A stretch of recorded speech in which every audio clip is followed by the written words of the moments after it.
The campaigning is done. Now, it's up to you. Decisions revealed tonight will impact your community, your state, and your country for years to come. This is America Votes 2024.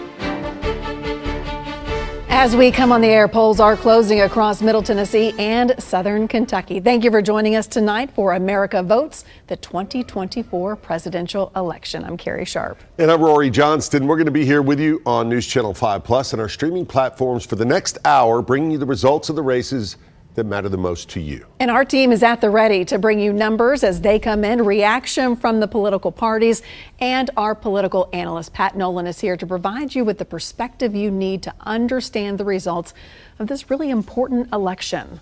First, though, we want to peel back the curtain a little bit to show you how we get our results. Yeah, it all comes down to projections, and it's important to know the results that get reported tonight are technically unofficial, with results made official in a few days, maybe even after that, once they are certified. Now, we project winners based off the unofficial results. We here at News Channel 5 have partnered with a company called Decision Desk HQ. They have deployed a team of hundreds of observers, data scientists, and journalists who are not only going to look at the results as they come in, but they're going to look at the votes that are outstanding. And from there, they will compare the two with historical voting trends, forecasts, models, the results from 2 years ago and 4 years ago to make the most accurate projection possible.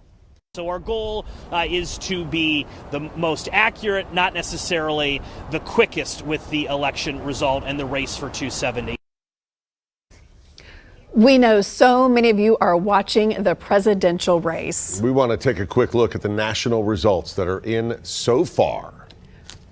Here we go. We do know that Kentucky has already called for President Trump, as well as some others. If we take a look right now, former President Trump is leading with 54% of the vote to Kamala Harris's 46%. Yeah, this is about 13 million early votes that have been counted so far. So the edge, early voting right now, goes to President Trump, Robert F. Kennedy there. We extend out to some of the other candidates on the ballot.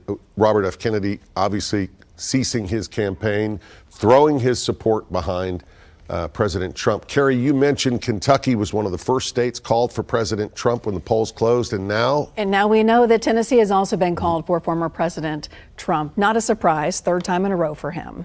That's right. Again, we want to show you, by the way, for more than 2 decades, Tennessee voters have picked the Republican presidential candidate. So we kind of expected that. Before that, if you go back a little bit, it was Bill Clinton who won the state back in the 90s, along with former Tennessee Senator Al Gore. In 92 and 96, they won. So far, the states that have been called, again, Kentucky, Indiana, West Virginia, Tennessee, Alabama, Mississippi. And then for Harris, right now we have Vermont. But we've got a long night ahead of us when it comes to the presidential race. Yeah, CBS News and us, we will be watching those swing states. Those are the ones where we want to see. And depending on the state, Carrie, they have different election systems. Some, like Georgia, North Carolina, expected to come in pretty quickly. Others up in the Rust Belt, Michigan, Wisconsin, Pennsylvania, it could be a while. Right. Secretary of State of Michigan saying it could be midnight tonight before they have results. Be patient, folks. Right. Well, let's talk about voter turnout. It has definitely been a busy day out at the polls. And we've mentioned this. Thankfully, so far, there haven't been any major issues reported today. We want to get out to News Channel 5's Aaron Cantrell. He's live at a voting location in Hadley Park in North Nashville. Aaron, I know the polls are closed now, so tell us, things are wrapping up there, I assume? Yeah, Rory and Carrie. In fact, we just saw them close the doors right at 7 o'clock. You can see some of those poll workers now packing everything down, getting ready to head out. But I will say between 6 and 7 o'clock this evening, we did see about 30 or so voters come in here to cast their ballot. A lot of them had on their work clothes, their work uniform, so they had a chance to get out here. We told about a little over 400 folks came to this location here, but there were really no problems whatsoever. We heard some reports earlier this morning around 7 a.m. when the polls open, just getting everything underway. But other than that, very smooth process. But I did want to just show you just how important this election is and how many people find it important. So I got these numbers from the Davidson County Election Commission. So this was at 5 o'clock this evening. These were 35 sample locations that 21,432 people had cast their ballots so far, which is a huge increase from 2020, which was just at 17,035. That was in the middle of the pandemic. But look at 2016. The numbers this year in 2024 are very similar to 2016. So a lot of people are very passionate. They wanted to get out there and let their voice be heard. But of course, those numbers will continue to roll in, and we'll have you updated and keep you covered on exactly who voted and how many people voted right here on News Channel 5. I'll send it back to you all. Of course, Tennessee had 14 days of early voting that so many people took advantage of, so you wouldn't get stuck in lines today. 46% of Tennessee voters cast their ballots early or by absentee ballot this year. That is 2.2 million people. Now, in Nashville, voters are deciding on a transportation referendum that supporters say would boost bus service, add smart traffic lights and sidewalks, among other improvements. But it comes at a cost, with a half-penny bump in local sales tax that's estimated to cost families about $70 a year. Improving traffic and transportation in Nashville has been an issue for years. You may remember a separate transit plan failed under former Mayor Megan Barry in 2018. So far, we're waiting on early results. One thing we can say, I believe the AP has called Marsha Blackburn's race. That's right. For the U.S. Senate, right? Yes, and we're going to get to that in just a moment. But we do want you to hear from both sides of this transit referendum tonight. Mayor Freddie O'Connell has been pushing voters back to that choose how you move plan for months. Now, we invited him to be with us tonight, but he was not able to do that.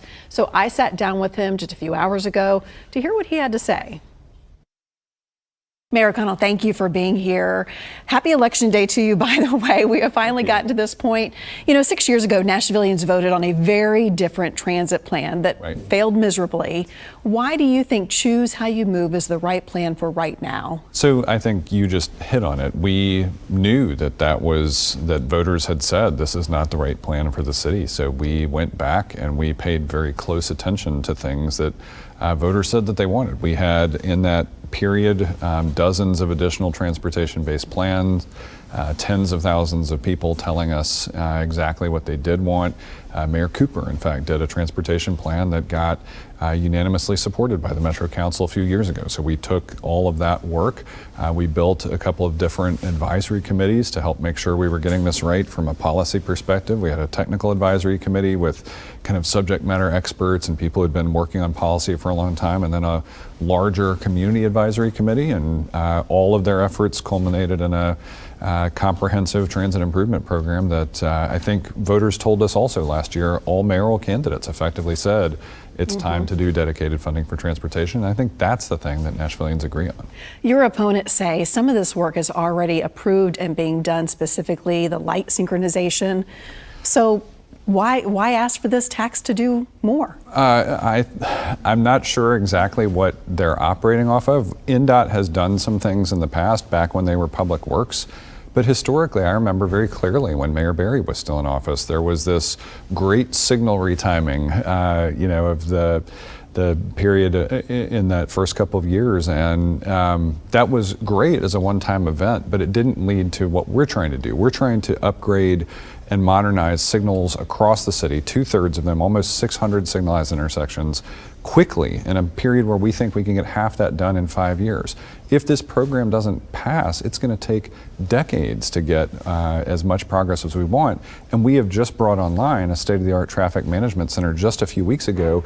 We want to be able to run fiber, have fast connections, have a grid that knows where all of the traffic in the city is, rather than having to wait till after a Preds game when a police officer or traffic engineer is standing in a box counting cars. So if this doesn't pass, what happens? Look around and you'll see it. I mean, that's what happens. Is we still have a broken network of incomplete sidewalks, not only along our major corridors, but on the streets connecting to them. We will still have very limited transit service in terms of frequency, routes, hours of operation. We will not have nearly as rapid a rollout of modern and upgraded signal equipment. And frankly, we will lack safety on our streets. If it does pass, how soon will we see changes? If it passes, we will see changes. If I come talk to you by next year, I will be able to give you a readout of progress that we've made on all of those fronts of sidewalk, signal service, and safety. We will be able tomorrow to launch, to kind of kick off that next part. This would almost be like a day one, part two. We're ready to hit the ground running. We've had great leadership from our local DOT, NDOT. We've had great leadership from We Go Public Transit. We have had great leadership from our planning department and from our team in the mayor's office. And then we've got folks at Parks ready to connect greenways to the points where this is. We've got council members excited to go talk to their constituents about the increases in all of these service levels and infrastructure delivery. And we've also got teams ready to go start putting in applications for federal programs that we are simply ineligible for right now. Well, we will see what happens tonight to see what tomorrow brings. Mayor, thanks for being with us. Glad to be with you. Thanks so much. Rory? All right, thanks, Carrie. We said we wanted to bring you both sides. So joining us now from the Committee to Stop an Unfair Tax, former Metro Councilperson Emily Evans. Thanks for being here. We appreciate it. Thanks for having me, Rory. You heard what the mayor had to say. Yes. And seems to have an answer for some of the arguments put forth by folks like you, Right, who are not sure about this issue. No, not sure at all. So what's your response? My response is, let's think about the context here for a minute. People have endured 22% cumulative inflation over the last two and a half years. And then on top of that, you want to add a sales tax, to increase that even more. We had a 34% property tax increase in 2020. Probably have another property tax increase in 2025. And when you start adding those things up, you understand why we've lost population. Right. Would you say then that you are more opposed to an increase in the tax rather than opposed to, because obviously we need improvements for transportation? Well, there's two parts to this. First is how much does it cost you? Right. And the other part of it is what do you get? Okay. Public transit, the way that the mayor envisions it, is a 1955 model. We have mobility solutions being developed by the private market all over the country, some really cool stuff, on-demand transit, for example. We're not even considering those at this point. We're not solving the biggest problem, which is getting people from Rutherford and Wilson and Sumner County into Nashville for work. We're not solving that problem at all. That's a regional issue. That's a regional issue. So it has to be worked out with those donut counties. It requires some leadership, yes. They acknowledge, a lot of the leaders in support acknowledge that the sales tax can affect, as you've mentioned before, lower income folks a little more acutely. But their argument is that almost 60% of the sales tax revenue collected would come from out of town, tourists or commuters. That's what they say, and when asked where does that number come from, the answer was the finance director. So I've never seen the numerator or the denominator on that. So it's not a credible number until somebody actually shows you some analysis. Shows where did it come from, Right. What's in the numerator, what's in the denominator. What do you expect as far as momentum tonight? Oh gosh, we raised $75,000.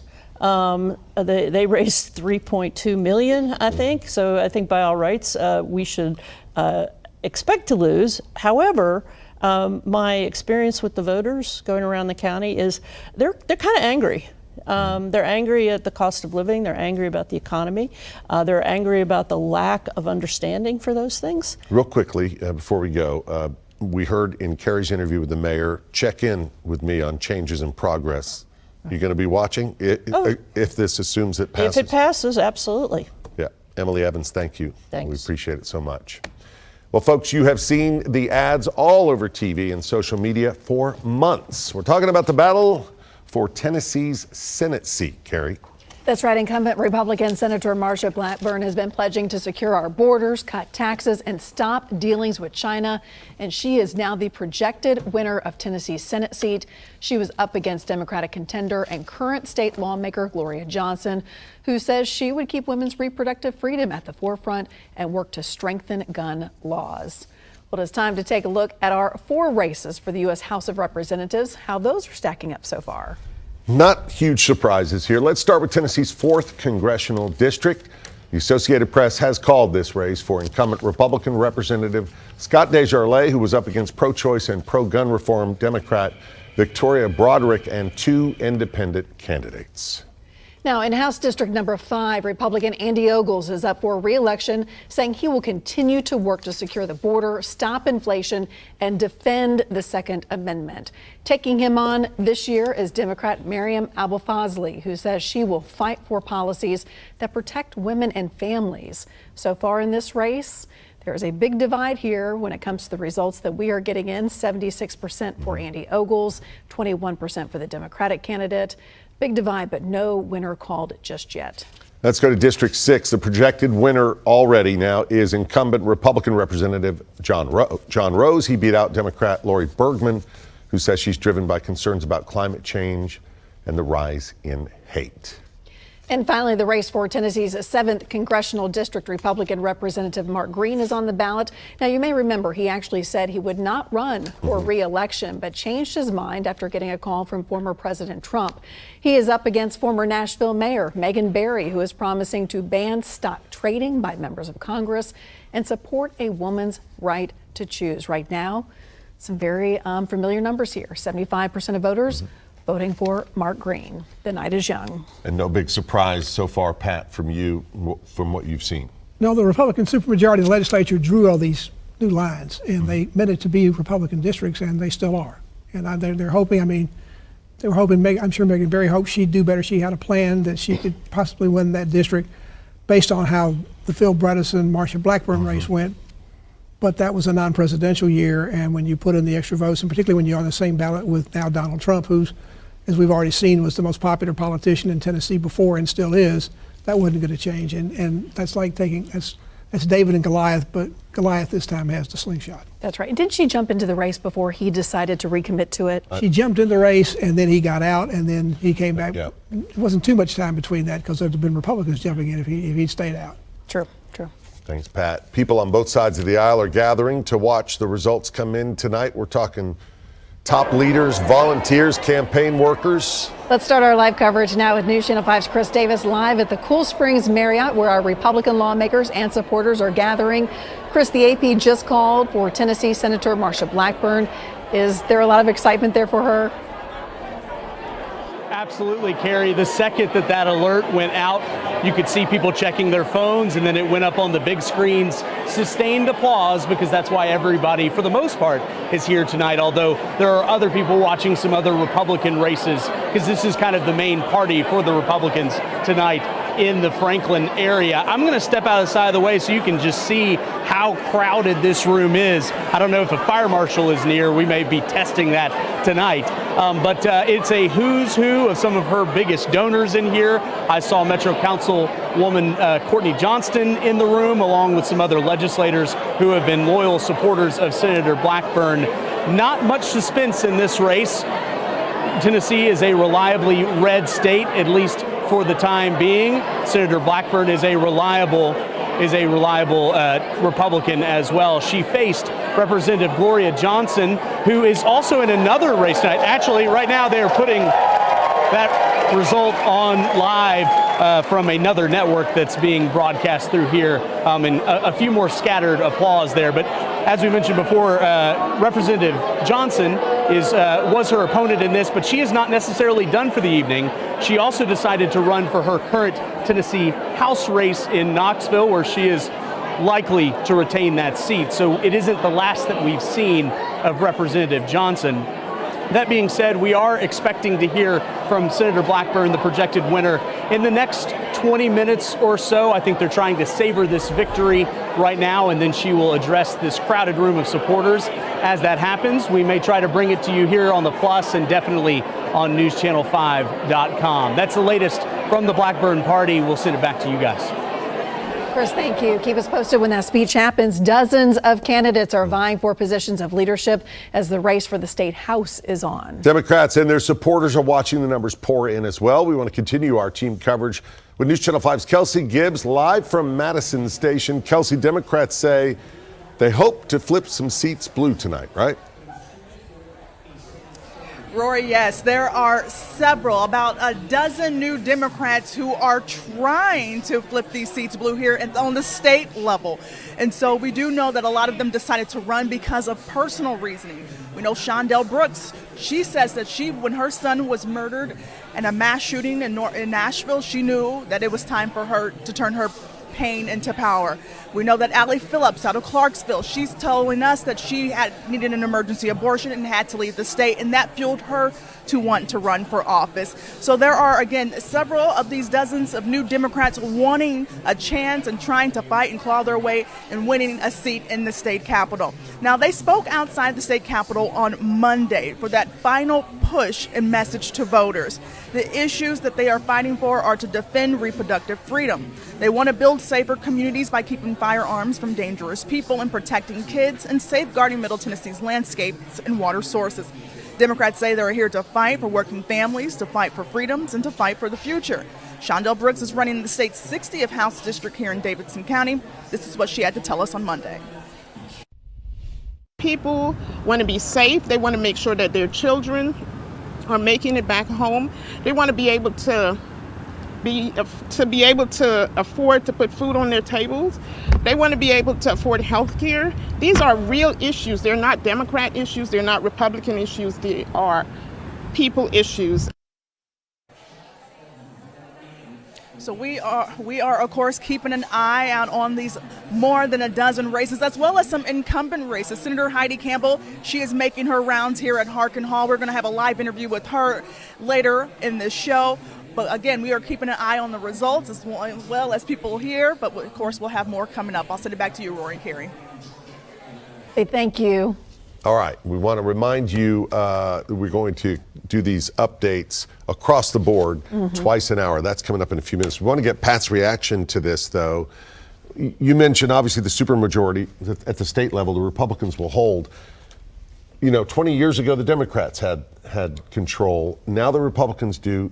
What is the path back if the Democrats, they can't do it all in one election, obviously. Is it incremental, just hoping to flip a few each cycle? It is incremental. How small the increments are going to be, I don't know. They've made maybe one or two seats, but then they've lost some too. So it's going to be very difficult. I mean, this is an elephant. You eat it one bite at a time, but the bites so far have been very small, and the party's got a long way back to go. We have seen this election cycle, as Kelsey mentioned, some real political outsiders jump in this race, spurred on by very personal issues. Do you see that trend continuing? I think it might. I think the problem is a lot of them are first-time candidates. They don't have a lot of experience doing that. I'm not trying to say they're not trying hard. They're trying as hard as they can. But at this point, it's hard to get in the first time and get the financing you need, build the support that you need. So it's just a long way back, and they're still looking for state leadership. They got some money from the national party this year, but I'm not quite sure where that money went. So it's a long way to go. And, you know, when we say supermajority, and you have the numbers, it's really remarkable. People may not realize just how many, especially in the state Senate. Well, state Senate is 27-6 Republican, and in the House it's 75-25. Excuse me, 74-25. And by the way, it's also interesting to note that of the 115 seats in the legislature that are up for grabs now, all the odd-numbered seats in the Senate are not up. The even numbers are. Right. All the 99 seats in the House are.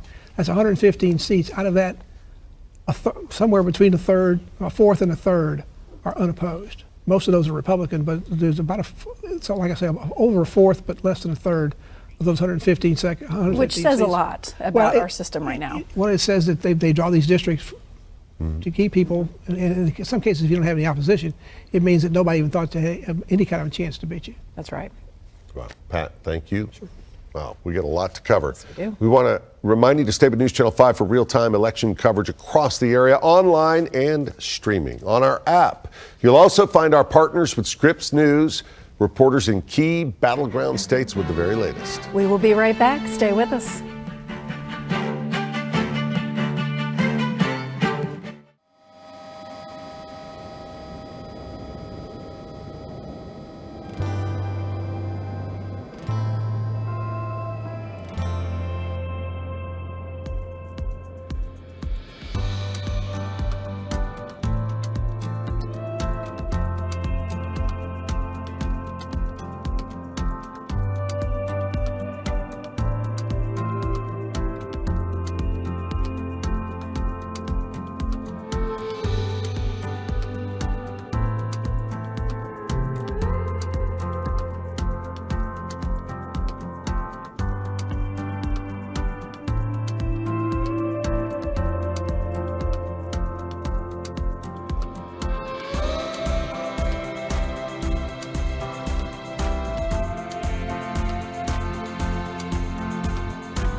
From the News Channel 5 Network, this is a special presentation.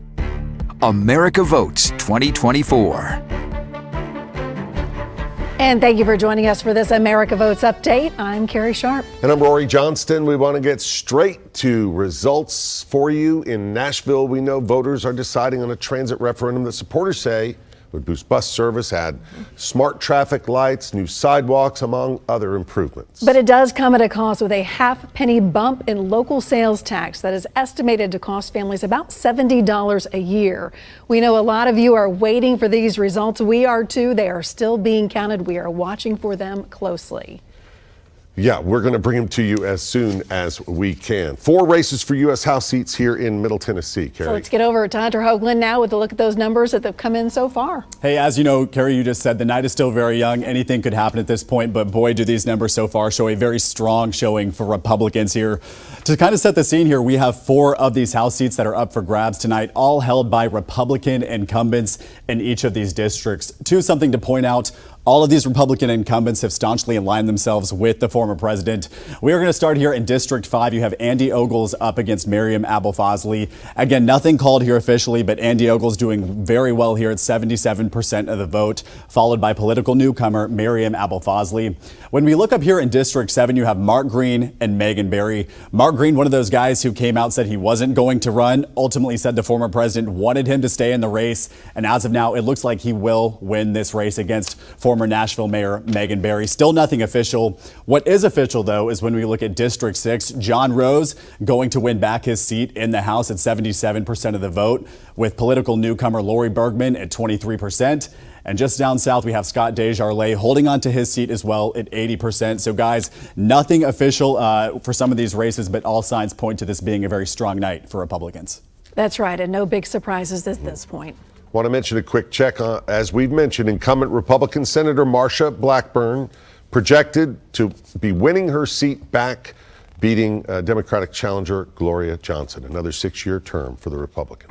We will have more analysis with our political analyst Pat Nolan coming up in our continuing coverage over on News Channel 5+, also our streaming platforms. He's crunching numbers. He's looking closely. We got a lot of details to come. We'll be back in a moment. That's right.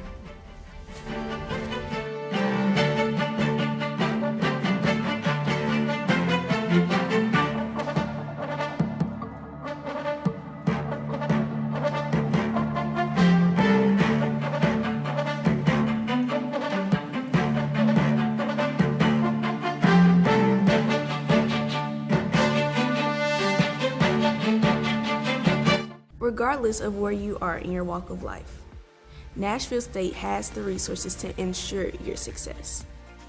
I chose Nashville State because of all the opportunities that they have to offer. I can graduate debt-free, have access to internship opportunities, and be partnered with great mentors along the way. That's why I chose Nashville State.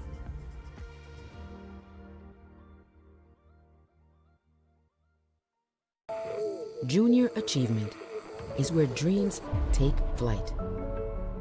We are helping students connect what they learn in school to future work and career success. We are teaching them how to manage money to achieve financial security as adults. And we are showing them that starting a business also means changing lives and communities. However, we can't do it alone. Find out how you can help. From the News Channel 5 Network, this is a special presentation. America Votes 2024. Thank you for staying with us for our continuing coverage of America Votes 2024. I'm Carrie Sharp. I'm Rory Johnston. We know voters in Davidson County keeping an eye on that big transit referendum, Choose How You Move. We are expecting results to start coming in from Davidson County, specifically early vote counts, Carrie. Right. Any minute now, hopefully in the next 10 minutes, we will be able to share those with you. And we do know the early vote count was substantial, so stay with us here. News Channel 5's Jason Lamb is live over in the Gulch, where supporters of this transportation plan are gathering to watch for those results coming in. Jason, tell us what's happening. Well, yeah, guys, a whole lot of people here, a whole lot of supporters of this referendum. A lot of people, not a whole lot of results right now in what we're looking at. I'm seeing an awful lot of people look at their phones, kind of refreshing those election results. As you said, everybody's looking for those early vote numbers, a large batch of those numbers that'll likely give us a good indication of how this initiative is going to go tonight. Now, this transportation referendum proposes more options to get around town, but it's how that's paid for that has some against this idea because it bumps up the sales tax in Nashville. Mayor O'Connell has been the chief proponent of this transportation referendum. In fact, he's already here tonight watching the results, waiting for them. He spent part of his afternoon talking with voters at Christ Church, Nashville, one of the many polling places around town, in the hours before those polls close. Now, the transportation referendum would expand 86 miles of sidewalks throughout Nashville, install nearly 600 smart traffic lights, the city says would help move traffic along, and it would provide 24/7, 365 transit service for the first time in Nashville's history. Now, opponents of the plan point to a sales tax increase to pay for this plan. It would cost an additional 25 cents for every $50 you spend. That amounts to about $70 a year for a typical household. Now, a different transit referendum that would have created light rail in Nashville failed in 2018 by a nearly 2-to-1 margin. Now, that's why this vote tonight is so strategic. Mayor Freddie O'Connell specifically wanted this referendum to happen tonight, presidential election night, when more people will be showing up to vote in this election than in any other non-presidential year. Now, not only might that improve the chances for this transit referendum in particular, but I spoke with him earlier today, and he said, it sounded like a good idea to have as many voters as possible weigh in on this proposal. So if it does pass, he thinks he would have a referendum, a good mandate from the voters to move this plan forward. So that's what it looks like here in the Gulch right now. Again, everybody still just waiting for those early vote numbers to come through on their phones and on the TVs that they're watching. We'll let you know of any other major developments that happen here within the next half hour, including those early votes. Of course, this is just one side of this argument. Everybody here is for this transit referendum. There are a lot of folks throughout Nashville who have a lot of issues with that idea, and not the least of it is that probably the sales tax increase that it would cost to pay for all this. So a lot of arguments on both sides of this issue. For now, we're live in Nashville. Jason Lamb, News Channel 5. All right, Jason, thank you. We do want to hash out this referendum vote tonight, asking people to tax themselves even more, Pat. That's a big hurdle to get over. It always is. Remember, what I can compare this to is we have judges that go up for re-election, but they say, could you retain them? They don't have anybody running against them, and you vote yes or no. Almost always there's 25 or 30% against that, and yet most people don't even know who these judges are. And so that's a little bit the way it is if you ask voters, would you like to raise your taxes? Some people say no and they close their ears. They don't care what it's for or how much it is. So that is the biggest problem they've had to overcome. And this group that has come out to do it has been pretty good using their limited resources. They've been outspent quite a bit, outraised quite a bit too. And so because of that, they've got these red yard signs all over the place. And I know it is kind of not unnerved, but made nervous the people on the proponent side. So we haven't seen any numbers yet. So this may not be a problem, but that may tell me why 2 weeks ago they were saying, well, we're outside the margin of error. We feel cautiously optimistic. And then the last week or so I've been told, well, it's tight. Elections always tighten up at the end. So what does that mean? We'll find out whenever we get the numbers out of the Election Commission. Yeah. All right. And the early vote, when it comes out, is that going to kind of give you a good roadmap? A lot of times it is. A lot of times the early vote is pretty much what happens for the rest of the night. It's a little hard to see with so many numbers flying all at one time. But when we see that, we had over 200,000 people vote. Now, one of the reasons the early vote numbers gets a little strange this time is that we don't have nearly as many people who voted absentee this time as we did 4 years ago, and that was because of the pandemic. So that number looks low, but it really isn't as low as you might think, and a lot of people may have come back and voted today. True. Pat, thank you. We do want to head live now to the Cool Springs Hilton, where Governor Lee is speaking at the Republicans' watch party tonight. Let's listen in. Conservative principles held firm in this state. And she is largely responsible for the fact that back then, when she was a senator, and now, and never will Tennessee have a state income tax.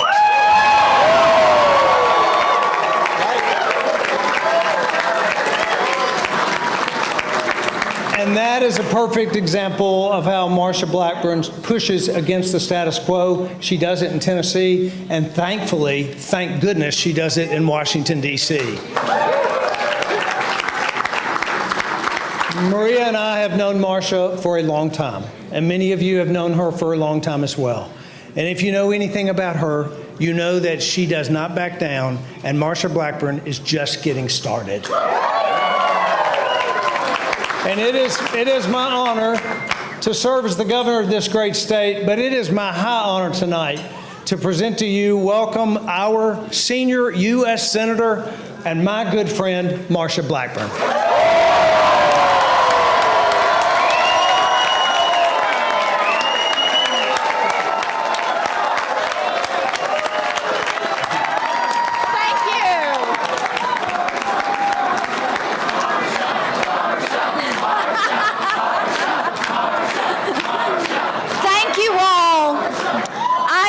Absolutely thrilled. Talk about a packed room. We've got a packed room, don't we, tonight? And we do have some things to celebrate. And I am so thrilled that the governor and Maria are here with us. We just really, our family treasures their friendship, and we're just absolutely so delighted that they are here. We are just so honored and grateful and truly so humbled with the support of so many Tennesseans, and the fact that people showed up and voted, and that we do have this victory to celebrate tonight. So thank you. We are grateful.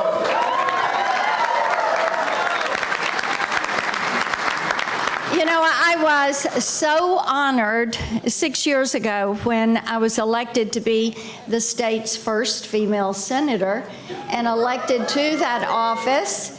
And I am ever more grateful for the votes and that election tonight. And my opponent, Gloria, has called to concede. I appreciate that she did that. I will say this, 6 years ago, my opponent never conceded the race. So I thank Gloria for the call, and I do look forward to working with her on behalf of all Tennesseans. And tonight, I share this victory with my wonderful family. My husband, Chuck, is here. And of course, we have Mary Morgan, our daughter, and Paul, her husband, and Jack and Chase. And then our son, Chad, and his wife, Hillary. And our wonderful granddaughter, Mary Brett.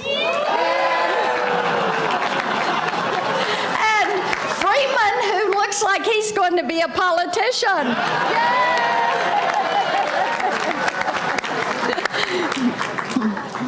And my sister Karen is somewhere.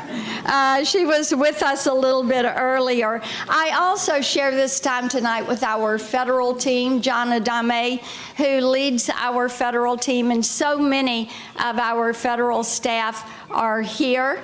Our finance team, Amy, Alice, and Taylor, who have led that endeavor and have worked so hard to make certain we had the resources to run our race, and our campaign team.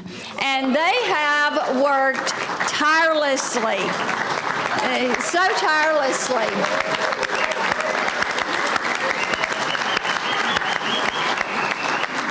Ward Baker is our general consultant, and Abby Sigler.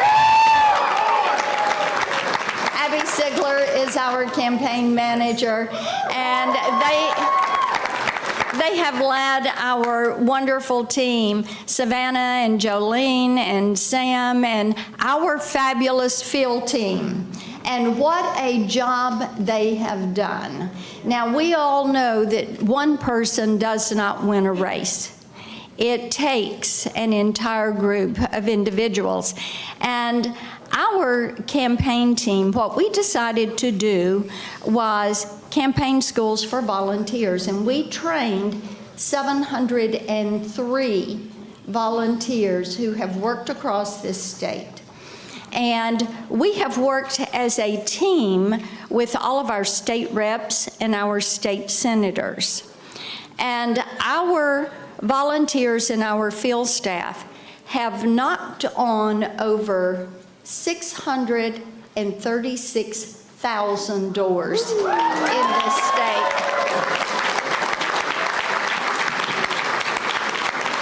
We had a great message and great things to say and talk about.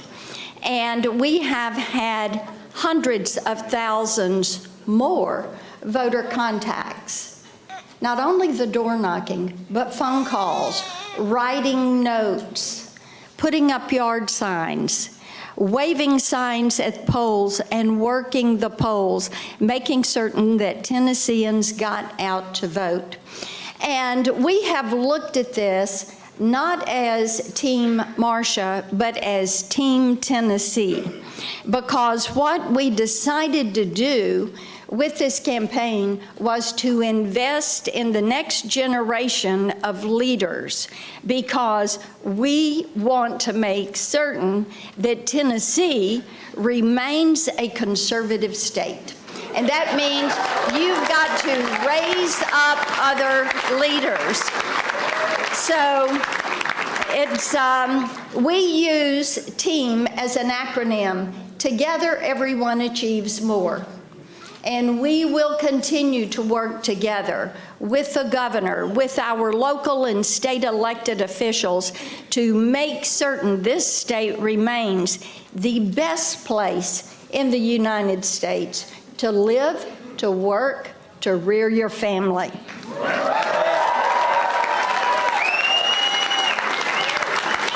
Now, this victory tonight really does belong to the people of Tennessee, because they're the ones that we've listened to. They're the ones that have shown up at meetings all across this state in each of our 95 counties. And the people of Tennessee have spoken, and they have been heard. We have listened to the moms and dads who are struggling to make ends meet when they're paying for gas and groceries every week, to the Angel families who have lost loved ones to the violence and the crime and the gangs from that open border, and those who have lost family members to the fentanyl that is coming across that southern border. We also have heard from so many parents who have worked with me to protect our children and to pass the Kids Online Safety Act. And we've heard from young and old alike who want to make certain that this country remains the country where people can dream big dreams and make those dreams come true. And keeping that American dream alive is something that is vitally important. And we are very mindful that this seat does not belong to an individual. This seat belongs to the people of Tennessee.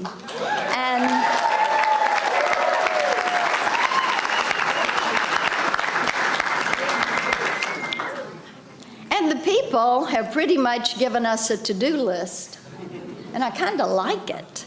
I really do. Here's your to-do list that we've heard from you.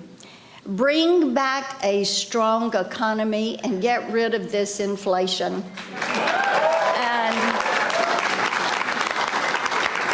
And make the Trump tax cuts permanent. And get my bill passed that would remove tax on Social Security.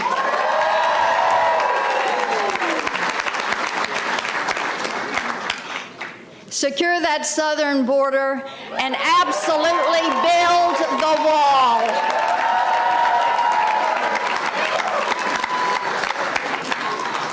restore our place in the world, and break a little more China.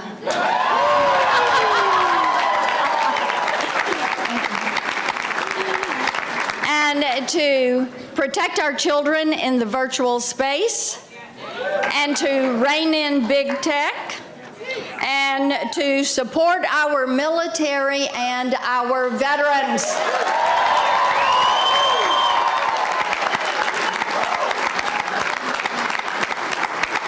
And I will remind all of you, this weekend, we're going to pause and we're going to thank our veterans and celebrate Veterans Day.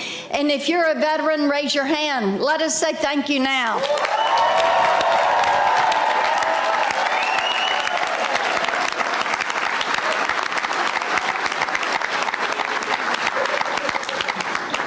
So I invite all Tennesseans to join with me as we work together. We've got a lot that we want to do. The governor and I have been focused on helping to rebuild and work with the Upper East Tennessee that has been devastated by the floods. And we're continuing to do that. I invite every Tennessean to work with me, fight with me as we protect our freedoms and our liberties, and fight with me so that we have less government, so that we stop the overspending in Washington and get this debt under control.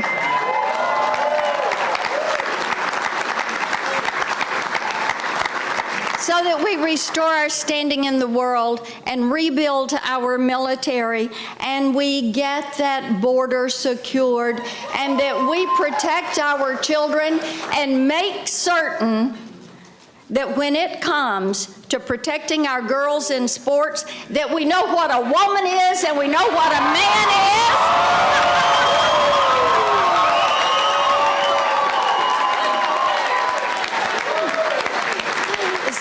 Thank you all. Thank you for being here. We appreciate your support.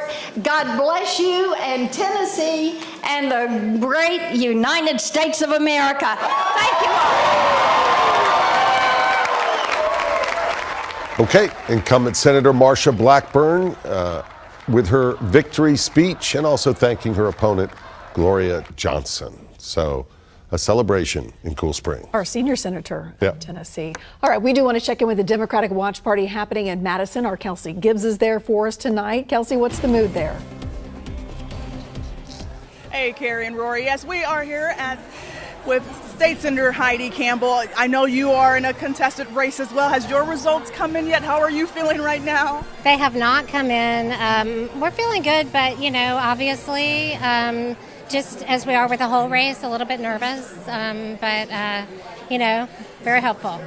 And of course, everyone has their eyes glued on who's going to be the next president. But kind of tell us, why are these state races just as important as what's going on in Washington? Thank you so much for asking that question. I mean, these state races are why we're in the situation we're in. It was the Southern strategy to take over all of the Southern states and the legislature and create supermajorities that really got us into a position where I would argue that we're living in a totalitarian state here. And so I think whether you're in the Democratic Party or the Republican Party, it's not good if you don't have checks and balances. It's not good if you don't have, true democratic input. And what we have now is minority rule in this state. So I flipped this seat. It was the first seat that we flipped in over 15 years. And we got to hang on to it. There are other seats that we know that the Democrats are trying to flip tonight. We know at least of a dozen of people who've decided that for personal reasons of their own that they wanted to run for office. How does that make you feel, knowing that people, sadly, who were impacted by gun violence or whether it was reproductive rights, felt the need that they wanted to run for office? I'm inspired by it. I mean, it's sad that we got to the point where people felt like they had to stand up, but good Lord, thank goodness they're standing up. And I have to give a big pat on the back to my colleague, John Ray Clemens, who has done an absolutely amazing job of getting candidates to run for these seats, especially in the House, and also really, really passionate, good candidates who've actually run strong races and raised a lot of money. We have a great slate of candidates this year, so I'm very hopeful that we can flip some seats. And when it comes to the presidential race, How hopeful are you that Harris and Walz can pull off a win tonight? Well, I mean, just like everybody else, I am both sides of the aisle. I see it as an existential situation, so I'm very, very hopeful. I'm concerned about whether or not it will be contested if she does win, and I think everybody in this room would back that up. It's as you know, it's a very scary time, I think, for everybody, and we're all kind of on the edge of our seats. Well, thank you so much, Senator Campbell, for speaking with us. I really appreciate your time. Again, we are waiting on the results for her race as well as other state local races throughout the night. Please check in on our website for those results and updates. But Carrie and Rory, I'll send it back to you. Kelsey, thank you. We have 4 U.S. House races that we are watching closely tonight. Yeah, District 4 incumbent Republican Scott Desjardins winning re-election against Democrat Victoria Broderick. And let's go to District 5. Incumbent Andy Eagles just called as the projected winner against Mariam Abou-Fazli. District 6, covering north and east of our viewing area, incumbent Republican John Rose has won the race against Democrat Laura Bergman. Finally, District 7, the western portion of our viewing area, parts of Nashville as well. Republican incumbent Representative Mark Green facing former Nashville Mayor Megan Barry. A strong lead. This is not officially called by our decision desk, but we expect it possibly any moment now. We're also expecting Metro numbers. Look at this. You speak, and it happens. We finally got some early voting. Are just coming in, and right now the referendum has a lead for people voting for the referendum. Hopefully we can put those numbers. I'm sure we're putting them on in a graphic to show you in just a moment. Pat, every year, every election year, there's a little bit of a delay in how they handle this in Metro, which can be frustrating. Seems to get longer sometimes too. Yeah. A couple things on the House races. Look for John Rose's name to be one that's talked about for governor in 2 years. Remember when Scott Desjardins first got elected, he struggled to get there because he had some things in his past that people didn't like about it, and they campaigned against him. So we'll see what else is going to happen in these other races. Certainly, Mark Green's name has come up for a potential cabinet position, along with both Marcia Blackburn and our other U.S. senators. So if either one of those goes to the cabinet, then Governor Lee will make an appointment. He could appoint himself. He could appoint somebody else. Whoever, if he has to make an appointment like that, then they have to have a special election in 2 years to fill out the rest of the term after that. We'll see. Keep us on our toes. We want to give you a look at Here are those the numbers now, numbers. Pat. Voting for 1% in. 66% against 34%. 34%. That's pretty strong. We'll see if that early vote, if that's early. what that is, reflects what happens in the rest of the night. Before we go, Pat, this is your last presidential election with us, and we cannot thank you enough for sharing your wisdom, expertise, and endless trivia all the time with us. You're still going to be around for a few months. Oh, yeah. We're going to have you for a little bit, but we so appreciate it. We couldn't do it without you. Thank you. Thank you. Our A coverage legend. continues.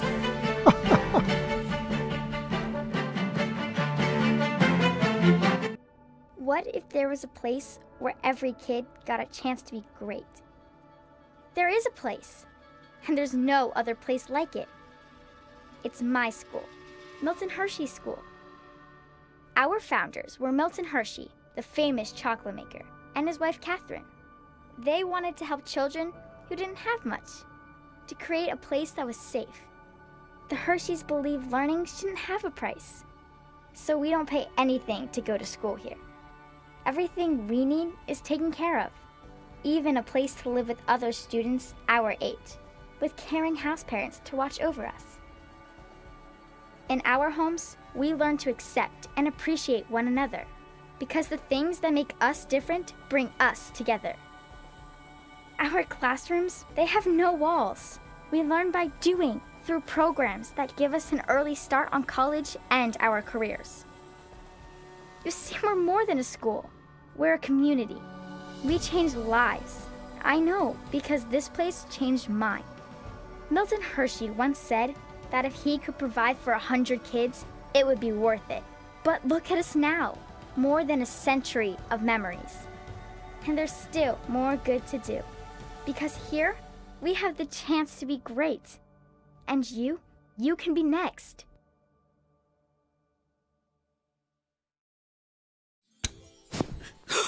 Jesse Palmer? So you do remember, and I know you haven't been watching. I know, but TV's expensive. Well, now you can watch me, live sports and news free. No contracts or fees. But Jesse, how? Tableau. Pay once and watch happily ever after. And you can record too. That sounds like a dream. Tableau. Learn more at tableautv.com. It's not fantasy, it's reality. From the News Channel 5 Network, this is a special presentation. America Votes 2024. Welcome back in, everyone. Thanks for joining us for this America Votes 2024 update. I'm Rory Johnston. And I am Carrie Sharp. The big ballot measure we are watching in Nashville tonight, the mayor's transportation referendum known as Choose How You Move, and we are just getting in the first results. Finally, we believe the early vote numbers, 1% reporting. If we can pull that graphic up. It's about 66% for passing this referendum, adding that tax onto to voters here and residents in the Nashville area to pay for these transportation improvements. Still early on there, Pat. Yeah, all right. That's a strong number. Yeah.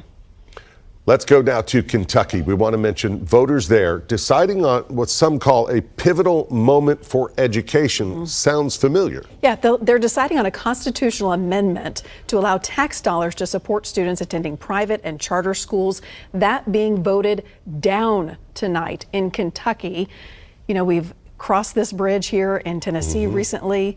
Our legislature saying no to the vouchers, but we haven't crossed the bridge yet. Well, we have once, and we'll perhaps do it again very soon. For a couple of counties. Yeah, the governor's going to bring it back. We don't know what the bill's going to look like. His problem last time, we had the House with one kind of bill, the Senate with a different kind of bill, and they couldn't come together. And that's still the problem going into this year. It looks like the governor could call a special session. He may wait and put it in the regular session, but he's got some work to do. And I'm sure lawmakers in Tennessee are going to be looking at what didn't pass in Kentucky. And that's going to compare what the governor brings up, seeing that this is a state that didn't want to do it on the constitutional level. And I'm not sure the governor want to do it constitutionally, but he's trying to pass a bill. It's clear, though, Pat, that he's made this a priority. I think so. And his other problem is this is probably the last year he can do it. By next year, everything will be getting into who's going to be the next governor, and it'll be harder to pass. Yeah, the attention shifts elsewhere. That's right. No doubt. Political rigor sets in, because when you get to your last year in office, you can keep the doors open, but long range, big plans, big tasks. No, that gets harder and harder, almost impossible to get done. No surprises when it comes to our U.S. House seats or the Senate seat tonight. No, I think all of them were about what we thought. I mean, I was a little bit surprised early on that Johnson didn't get TV out there, and I didn't hear it. I thought she'd really go big on the gun reform, but she really didn't. Yeah. You've been crunching some national numbers too. Well, if you're a Harris supporter, you're wondering where her vote is so far. She's winning in several states. They just haven't called for them yet. And what's happened? She's jumped out in big leads in some of the big states, but then it's kind of stagnated and is getting close again. So I don't know. We'll keep watching, and our coverage will continue throughout the night. We'll see you in a half hour.